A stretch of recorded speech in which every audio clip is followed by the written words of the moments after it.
Oh, we're going? Oh, we're going. Oh, shit. Hey, everybody. Welcome to another episode of the In Good Spirits podcast. Yeah, it is another episode, and we've got Rye on the left, Rye on the right. Actually, not Rye on the right, but we've got some amazing products here in Good Spirits today. I think we need to dive right in because these are a really unique new product that just hit the market, and I want to learn what's going on with this. Absolutely, but real fast because I'm sharing the blame here. I really screwed up that intro. Hi, I'm George. That's Chris. We drink stuff. This is whiskey. We talk about it. Yeah. Oh, yeah, we talk about it. And we've got some stuff from the Great White North. We've got Canadian whiskey today. Indeed. From Found North Whisky. It's a blend house. I believe are they in Massachusetts? Someplace that's not Canada. Oh, no. Distilled in Canada, bottled Red Hook Distiller, Brooklyn, New York. There we go. Never mind. Brooklyn, New York. Yeah, it's no not sleep. It's not Canada, but it's... Oh, God, yeah. So it's not Canada, but it's still cold.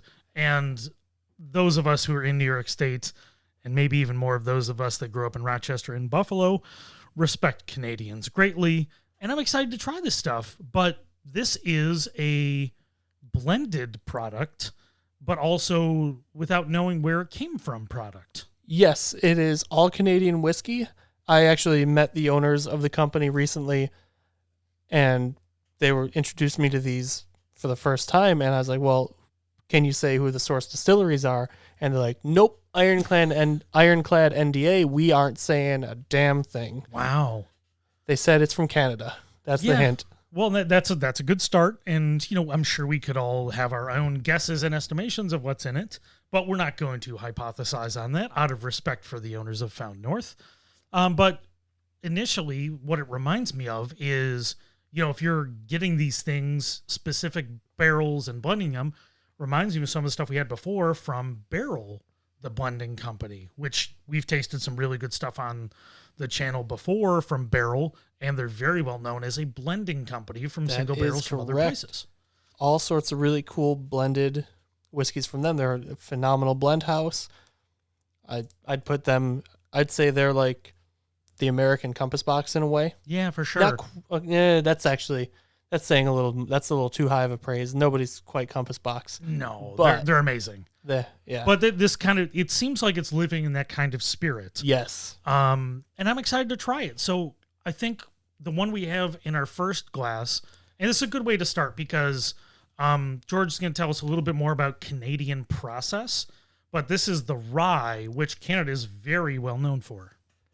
It's funny though, Canadian rye whiskey doesn't actually really need to be even rye at all. It's just people like to say rye. Yes, they do. But Canada still does have they have a big rye distilling. They do, yes. Infrastructure. They do, because rye is a very good cold weather grain, which is why we have so damn much of it here in New York as well, as we're a gray, cold, dead place, just like Canada. Just like your soul, George. I don't have one of those. Oh, your heart anyways. Yeah. Hang on. My resting heart rate is, let's see, all the way up at 44. It's usually around 39. I barely have a heart. But anyway, so generally speaking, though, with Canadian whiskey and their lack of heart as well as mine, we're off the rails here. I'm sorry. The cold, dead heart of Canadian winter. The only thing keeping you going is whiskey. And curling. And curling, yes. Let's go curling. Whiskey on the rocks. Anyway, so generally speaking, Canadian whiskey is blended, and that is because instead of doing like we would in an American whiskey, like a bourbon, having a mash bill of all in the fermenter together, corn, rye, barley, wheat, what have you, it's usually single grain or damn near close to single grain, or like in the case of like rye, might have a little barley for the sake of the naturally occurring alpha amylase within the barley, which is actually the same enzyme that we have in our saliva that breaks down carbohydrates into sugars. So like when you're a little kid and the science teacher, put this cracker in your mouth and wait till it tastes sweet. That's your saliva breaking it down. It's literally that. and rye itself is very hard to convert carbohydrates to fermentable sugars. So barley helps that. So these whiskeys that we have in front of us are both actually minimum age 16-year blends. Wow. That this first one, batch 1 from them, is the final component totals, if you will, is 66% rye, 30% corn, and 4% barley. A lot of the maturation of it actually occurred in Hungarian oak. Interesting. So, one, bottles are beautiful. It's very well designed. They absolutely have an image and they know who they are. It's really nice. I like the look of it. And I'm excited to taste some more Canadian stuff. We had, I think we did an Alberta Premium cask rye earlier on. We did, yeah. And I'm excited to try this. I don't have a ton of Canadian experience. So Except for curling. Except for curling. Curling season starts very soon. Get on the ice. And I'm actually pulling up my notes on this one again. Let's see. Their blend is 16-year-old rye in the Hungarian oak, 17-year-old rye in ex-Bayside Scotch casks, and then a double distilled corn whiskey aged for 20 years in refill and level 2 char virgin oak. Holy cow. Yeah. That's a wild combination of things. It really is. And what are you thinking, though, on the aromatics there? Nose is just really nice. It's still very bright. It doesn't smell of extensive aging.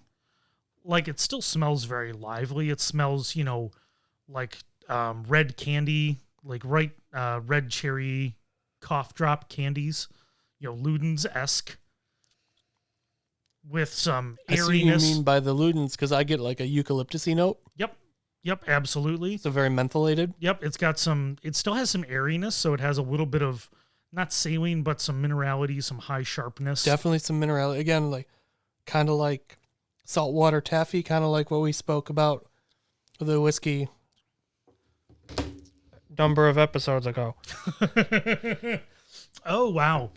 So the nose is actually very bright, and the palate is completely different than the nose. Although it has tie-throughs, the nose is actually very lively, very young. The palate is mature. So all those flavors, that Ludens, still there. That eucalyptus, still there.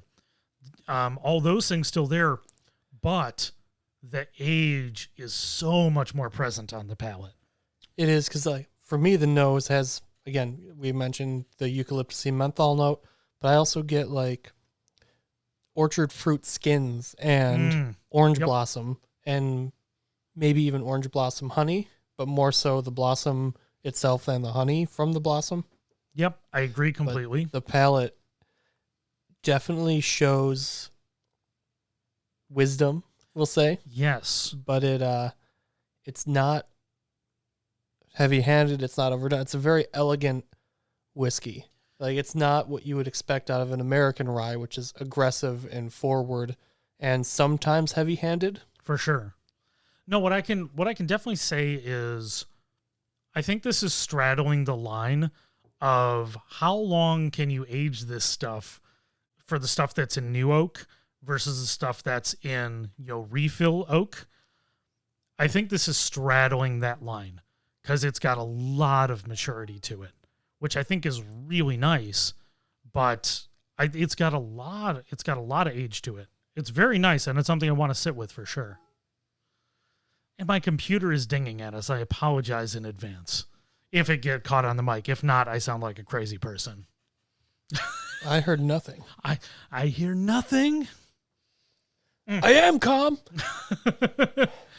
But this is really nice. It's obviously done with intentionality. Somebody wanted this profile out of this product. And it makes sense. I could absolutely see why somebody would design it to taste like this. It's just, this is how I wish more rye whiskey would taste. And I love rye as it stands, but this is so delicate and nuanced and with purpose, like you said, with the intention there. Red candied Granny Smith apple. I would agree. That's because that's the type of orchard fruit skin, very cinnamon. red apple. It's got a little cinnamon. I'm getting red. You know, when you see that almost artificially candied Granny Smith apple, because it has some of that vibrancy. I had a coffee earlier today, a Colombian coffee that was very green apple-y. This has a lot of that in it. It does. Very tasty. It's very warm too. Proof's 57.1%, and it's not hot at all. It's warm and very approachable too. Very approachable, and it gives you like a warm hug inside. You know, like it grabs you. It's not over. It's not over oaked. It's not over thick. It still has some lightness and bounciness, but this is something that has a presence. It knows what it is, and it definitely lives up to what it's trying to do. It definitely does. Ready to move on to the next one? Batch 2 from the same folks there. And this is a very different blend, right? It is. And I'm pulling up my notes again, so I'm ready on that one.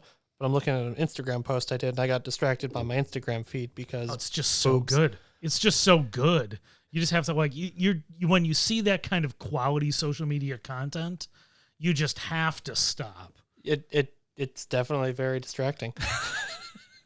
That's always what it is. You know, most of my Instagram feed is memes, whiskey, beer, Star Wars, comic books, and then of course there's some attractive women. Some extra flavor. Yes. Yes. But that's always the first post. It's the most inappropriate to be opening up while at work post. Yes. It's always the first post. Catered right for you. Yeah. I mean, it's 9:00 at night and they know what I'm going to be looking for.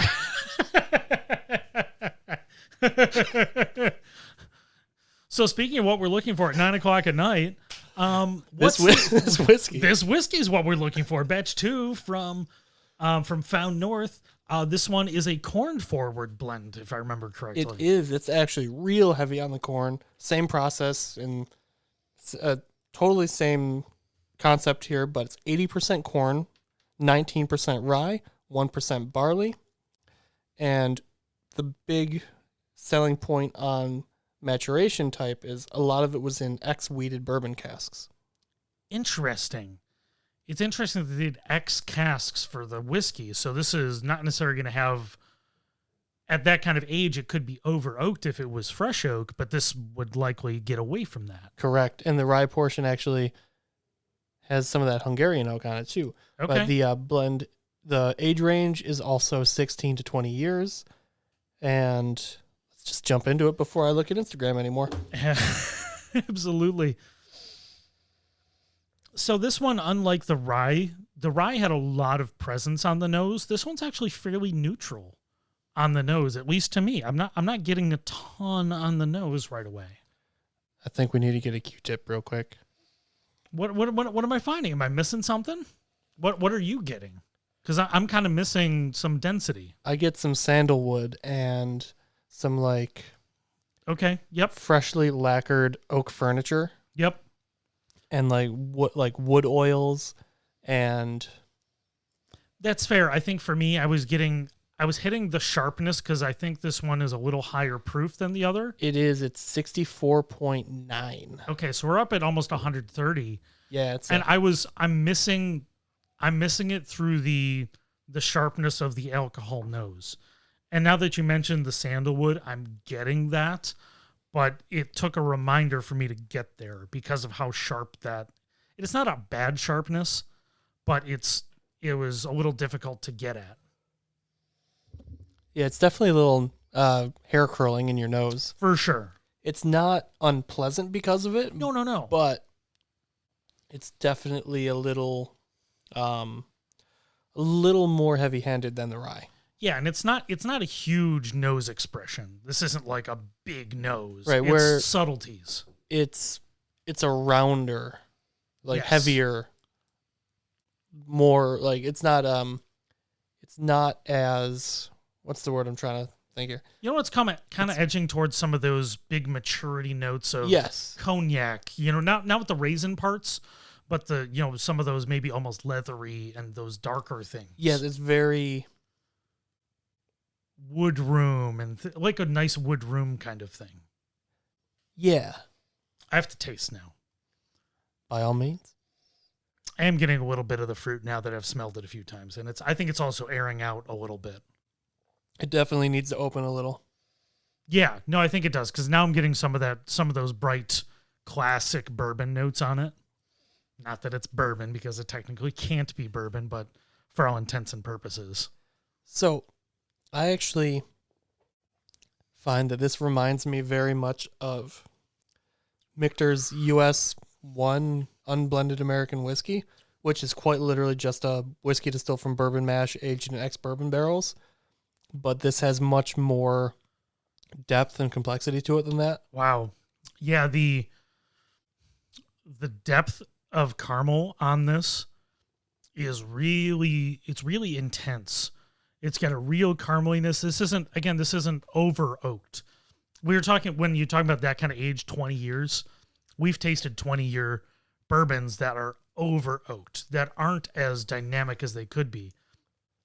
This has a lot of maturity, but it's richer for it, not overdone. It has all the best characters of age without any, aged gracefully. Yes, absolutely. It's certainly better for the age. It's Betty White. I was going to say George Clooney, but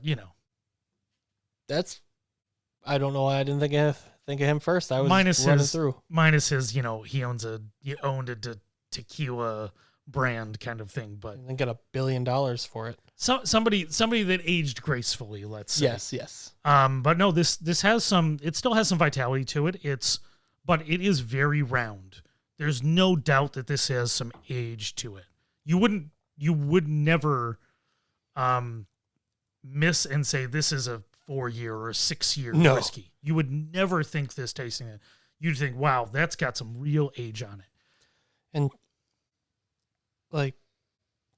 it's got a weird roasted marshmallow thing on the finish. When you burn the hell out of the outside of the marshmallow and peel it off and eat it and roast the marshmallow, which Absolutely. I do repeatedly because I like that for some reason. I'm weird. Yeah, and that's where, when we were talking about the first one, where it's almost straddling the age, where if it went a little bit more towards that hard char, this could be wrong. But it's very well thought out. It's very well balanced. And all of those really dark age is balanced with some of the other stuff. This is another one that makes complete sense. And at 130 proof, it's very well thought out. It's very balanced. I think I might like the rye more. I actually do too. So again, I met the owners recently and we were talking. They anticipated the rye would be the number one seller of the two, but strangely, the corn is actually the better seller. And after trying them both, I said, so I personally prefer the rye because I love how elegant it is. And that's what I want in a whiskey. It's more interesting to me personally, but I completely understand why the corn is more popular to consumers at large. Absolutely. No, I think the corn profile is, for those that are, aged bourbon fans, they want those richness, those big, round, rich corn bourbon notes. That's so much up your alley. I think the rye is a more unique and dynamic product. So I'm not surprised at all that we think the same thing about it, that I think that's the star of the two, because it feels singular, while the corn expression, although very well done, doesn't seem quite as singular. I see. Yeah, I would agree with that. And it's one of those things too, where I kind of feel like the average whiskey drinker, though, would probably assume they would like the rye better, but I actually think they'd probably like the corn one better. Yeah. But who knows? We're all different. Also, both very good, and excited to try something from another blending focused company. Yeah, I think that's awesome, because just simply slapping a label on something that when you're a non-distiller producer, I don't necessarily love that. However, when this level of artistry is put into and this level of craft in blending so many different components into something really interesting, I consider this craft still in a way. Absolutely. Craft blending is its own art. And I think from all the ones we've tasted, and likely more to come, like you said, Compass Box, Barrel, these other companies, there's a lot to be learned from being really good and understanding how flavors work together and grabbing these single barrels and turning it into something special. And I think in both these cases, they've taken it and done something really nice with it. So this was Found North, batch 1, the rye focused, batch 2, the corn focus. And I'm excited to see what they have coming up because this is really cool stuff. Absolutely. And I know they have some new batches coming relatively soon, and hopefully I'll be able to try them, and hopefully we'll be able to try them. But real quick, as our final thought here, both of these are in the 105 to 108 range, both under 110. Yeah. What do you think? Would you pay over 100, under 110 for them? I think it's right at. I think my price point would probably be in the high double digits. I think it kind of plays in that, like those barrel finished barrels that we've tried, the Seagrass, some of those other ones. I think it plays in that world where it's right around that 100 plus or minus 10 range. I think it's got some expertise. I think it makes a ton of sense. Around that price point, personally, I would feel more comfortable in the high doubles. Do I think it's offensive to be charging in the low triples? No, I don't. I think it's completely justifiable. And I would agree it's justifiable because I bought both bottles. So absolutely. Anyway, I can be found on Instagram at Whiskey Jedi with the E, unlike Found North here that does not use the E as it's Canadian. What about you, Chris? Find me at Stromy on Twitter and Instagram, Food About Town, and the Food About Town podcast on foodabouttown.com. And you can also find me at Curate Meals if you're in Rochester and you need a fine meal delivered to you on a Wednesday night. George, thank you for joining me here live in the Food About Town studio, and we'll be back next time with another episode of In Good Spirits. Cheers. Cheers.